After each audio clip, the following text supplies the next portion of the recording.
কেউ পাবে তো কেউ পাবে না, তা হবে না, তা হবে না।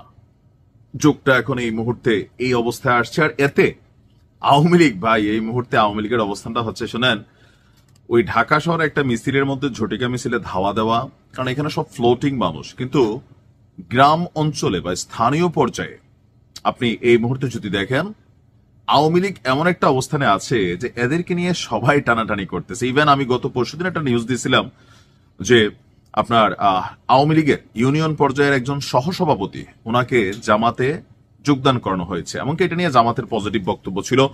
তো এখন জামাত যেইভাবে তাদের রাজনৈতিক প্রেক্ষাপটে মানে পরিবর্তন আনছে, এখন এই পরিবর্তনে অনেকটা পিছনে পড়ে গিয়েছিল বিএনপি, বাট আজকে বিএনপি আবার যে কর্মকাণ্ড করছে, এতে জামাত কালকে আরো উদ্বুদ্ধ হবে। দিন শেষে এনসিপিও তলে তলে অনেক জায়গায় কানেক্টেড আছে, এটা আরো সামনে আসবে।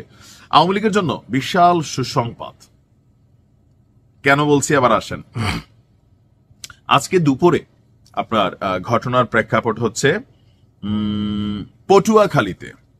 পটুয়াখালীতে আওয়ামী লীগের বিভিন্ন পর্যায়ের, মানে আওয়ামী লীগ, যুবলীগ, ছাত্রলীগ, স্বেচ্ছাসেবক লীগ, কৃষক লীগ, শ্রমিক লীগের যে পর্যায়গুলো আছে, এরকম পর্যায়ের প্রায় শতাধিকের উপরে নেতাকর্মীরা দলীয় পদ পরিচয় ছেড়ে বিএনপিতে যোগ দিয়েছে। অর্থাৎ গতকালকে পর্যন্ত তারা সবাই আওয়ামী লীগের বিভিন্ন পদ পদবিতে ছিল, সেখান থেকে তারা রিজাইন করছে অথবা ছেড়ে দিয়েছে আওয়ামী লীগের রাজনীতি, তারপর তারা বিএনপিতে যোগদান করেছে। দুপুরে উপজেলা বিএনপির কার্যালয়ে চম্পাপুর ইউনিয়ন আওয়ামী লীগের সাধারণ সম্পাদক মতিলাল ভাট এবং সাবেক ইউপি সদস্য রবীন্দ্রনাথ রায়ের নেতৃত্বে তারা আনুষ্ঠানিকভাবে বিএনপিতে যোগদান করেন। এখানে দুজনই সম্ভবত হিন্দু। আবার আপনি দেখবেন পটুয়াখালীতে দলে দলে আওয়ামী লীগের লোকেরা কিন্তু জামাতেও ঢুকতেছে, হিন্দুরা, বিশেষ করে হিন্দুদের নিয়ে আরেকটা রাজনৈতিক প্রেক্ষাপট আমরা দেখছি। যোগদান অনুষ্ঠানে কেন্দ্রীয় বিএনপির প্রশিক্ষণ বিষয়ক সম্পাদক ABM মোশাররফ হোসেনের হাতে ফুল দিয়ে তারা আপনার এই সংগঠনটিতে যোগদান করেন।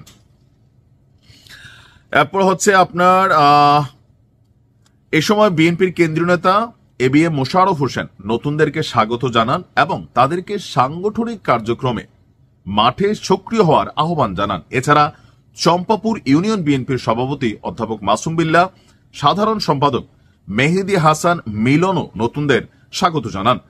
যোগদানকে কেন্দ্র করে দলীয় কার্যালয় প্রাঙ্গণে দিনভর উৎসব মুখর একটা পরিবেশ বিরাজ করেছে এবং উপস্থিত বিএনপির নেতাকর্মী এবং সদ্য বিএনপিতে যোগ দেওয়া সাবেক আওয়ামী লীগের নেতাকর্মীদের মাঝেও উচ্ছ্বাস লক্ষ্য করা যায়। নতুন যোগদানকারীদের দায়িত্ব বন্টন করা হবে বলেও জানিয়েছেন সংশ্লিষ্ট নেতারা।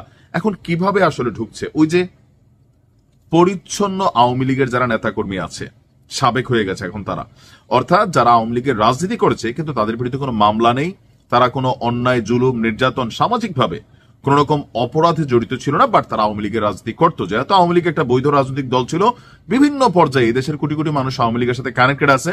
এখন যাদের বিরুদ্ধে মামলা আছে তাদের আইনের ধারায় বিচার হচ্ছে, বিচার হবে, কিন্তু যাদের বিরুদ্ধে মামলা নাই, পরিচ্ছন্ন আওয়ামী লীগ। এখন তো আওয়ামী লীগ যেহেতু নির্বাচনে যাচ্ছে না, স্বাভাবিকভাবে এই আওয়ামী লীগের ভোটারগুলা কই যাবে? যদিও শেখ হাসিনা একটা আহ্বান জানিয়েছেন, কিন্তু সেই আহ্বানকে বাদ দিয়ে প্র্যাকটিক্যাল পর্যায়ে, মাঠ পর্যায়ে অনেকেই যারা ব্যবসা বাণিজ্য করেন অথবা বিভিন্নভাবে একটু কিন্তু ঝামেলার শিকার হচ্ছেন আপনার কিছু অংশের মানুষ। তো স্বাভাবিকভাবে তারা এখন মনে করতেছে যে তারা বিএনপিতে যোগদান করতে পারবে, আর বাংলাদেশের সাংবিধানিক বৈধ কাঠামোতে এটা বৈধ একটা প্রক্রিয়া। তো এই প্রক্রিয়া অনুসরণ হইতে থাকলে নির্বাচনের আগ পর্যন্ত মোটামুটি আওয়ামী লীগের নেতাকর্মীদের জন্য একটা পজিটিভ ভাইবের সুযোগ আছে।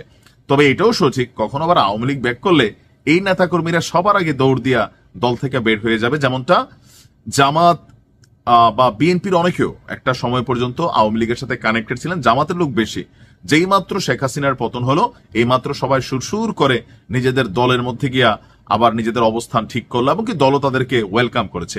ভালো থাকুন।